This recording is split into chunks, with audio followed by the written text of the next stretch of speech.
Assalamualaikum warahmatullahi wabarakatuh. Salam sejahtera, salam bahagia. Bismillahirrahmanirrahim. La haula wala quwata illa billahil aliyyil azim. Saudara-saudara, sekarang ini eranya teknologi. Namanya zaman teknologi. Semuanya serba online.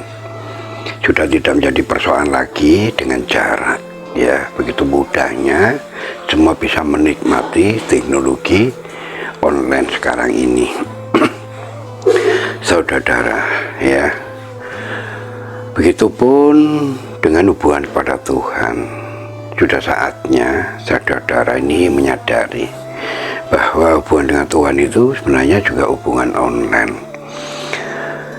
Tuhan sudah mempersiapkan, ya, perangkatnya di dalam diri manusia, yang namanya softwarenya, yang semuanya di situ buahnya aplikasinya.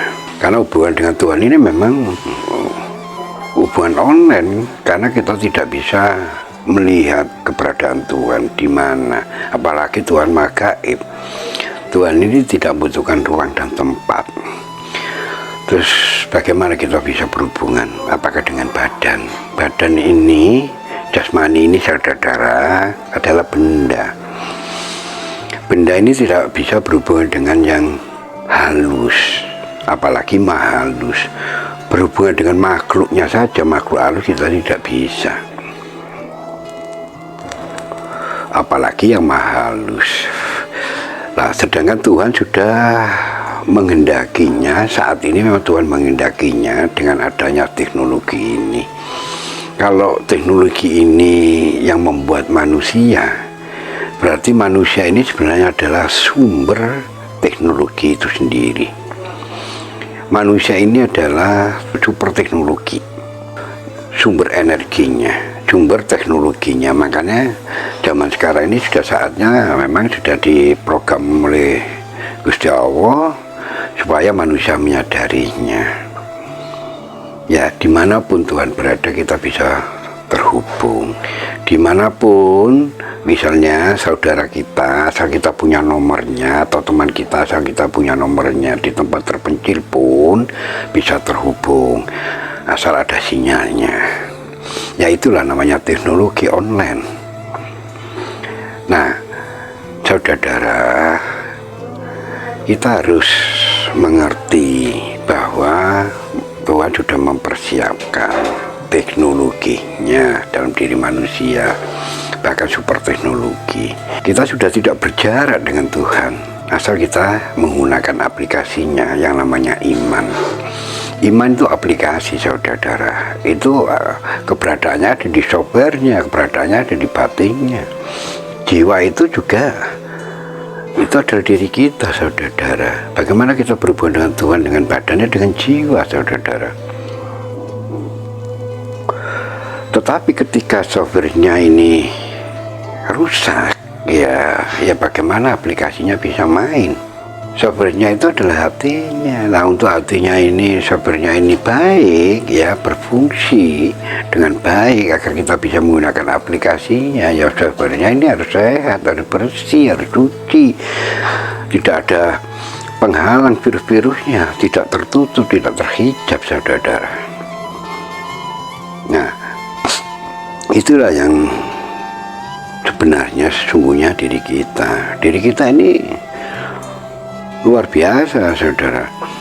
Jadi hakikatnya hidup ini ya dalam diri kita, makrifatnya hidup ini ya di dalam batin kita.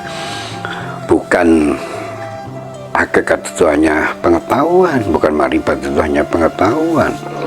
Ya memang ada pengetahuannya, memang ada pengetahuan hakikatnya, ada pengetahuan marifatnya. Tapi kalau intinya, sumbernya manusia ini, hakikatnya ini tertutup, ya hanya sebatas pengetahuan-pengetahuan bahasa-bahasa.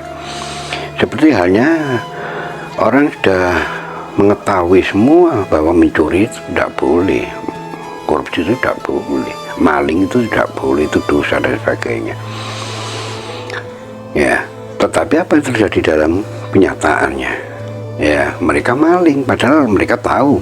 Jadi di sini bukan pengetahuan, saudara-saudara, bukan yang lain-lain sebenarnya. Yang lain itu bagus memang, yang lain itu diperlukan, tapi kembalinya kepada sumbernya, manusianya. Kalau manusianya lagi kegelapan, lagi hawa nafsunya menguasai, ya tidak peduli itu dosa, haram dan sebagainya. Ya sama halnya kita bertuhan. Bertuhan itu kita tidak membutuhkan, tidak hanya sebatas bahasa-bahasa, pengetahuan-pengetahuan, tapi bagaimana kita ini benar-benar terhubung, aplikasinya kita ini benar-benar main. Iman ini tidak ada yang menghambat.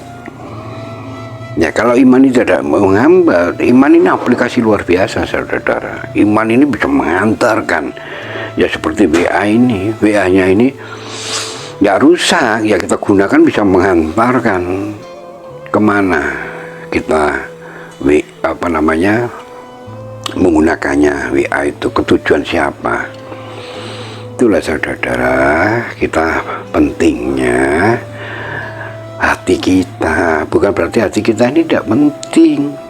Kita sama anak aja berhubungan dengan batin, ada ikatan batin, kecintaan kita, sayang kita. Nah, sayang cinta ini kan aplikasi. Bukan kita ini hubungan badan sama anak. Dimanapun keberadaan anak, cinta kita terus main. Cinta kita ini terus akan tersambung. Dimanapun anak berada, sayang kita akan tersambung. Ya sama, apalagi Tuhan yang menciptakan kita. Tuhan menciptakan dengan sayangnya, dengan kasih sayangnya, dengan cintanya yang diciptakannya ini, itu mengikat. Ada hubungan batin, ikatan batin. Makanya batin juga dikatakan betul, tempatnya Tuhan mengalirkan, mendatanginya manusia melalui zatnya, melalui kuasanya, melalui kehendaknya, melalui petunjuknya dan sebagainya. Jadi saudara-saudara, saatnya saudara-saudara ini menggunakan batin, karena dengan softwarenya itulah, dengan aplikasinya itulah kita pasti terhubung dengan Tuhan. Dimanapun Tuhan berada, kita tidak menjadi persoalan lagi dengan jarak. Kita bisa merasakan langsung, mengalaminya langsung, bukan katanya orang, bukan katanya ilmu. Nah kalau kita mengalaminya langsung, terhubung terus, kita mengalaminya langsung dari diri kita sendiri. Kita mengetahui langsung dari diri kita sendiri seberapa hubungan kita dengan Tuhan itu. Ya sinyalnya bagus apa tidak, terhubung atau tidak, gangguan apa, itu kita mengalaminya sendiri. Ketika kita mengalami hubungan dengan Tuhan, ya kita merasakan Tuhan, bukan merasakan diri kita lagi. Kita ini akan memahami, menyaksikan, merasakan dan sebagainya. Itulah saudara-saudara, intinya bahwa saatnya kita menggunakan teknologi kita agar kita ini berhubungan dengan Tuhan itu tahu bahwa hubungan dengan Tuhan itu hubungan online. Seperti saat ini kita, kehidupan ini serba online, ya nyata kan. Nah untuk menyatakan kenyataan bahwa keberadaan Tuhan, kita sambung dengan Tuhan, ya hanya dengan online. Itulah saudara-saudara yang bisa saya sampaikan. Akhirul kalam, wassalamualaikum warahmatullahi wabarakatuh.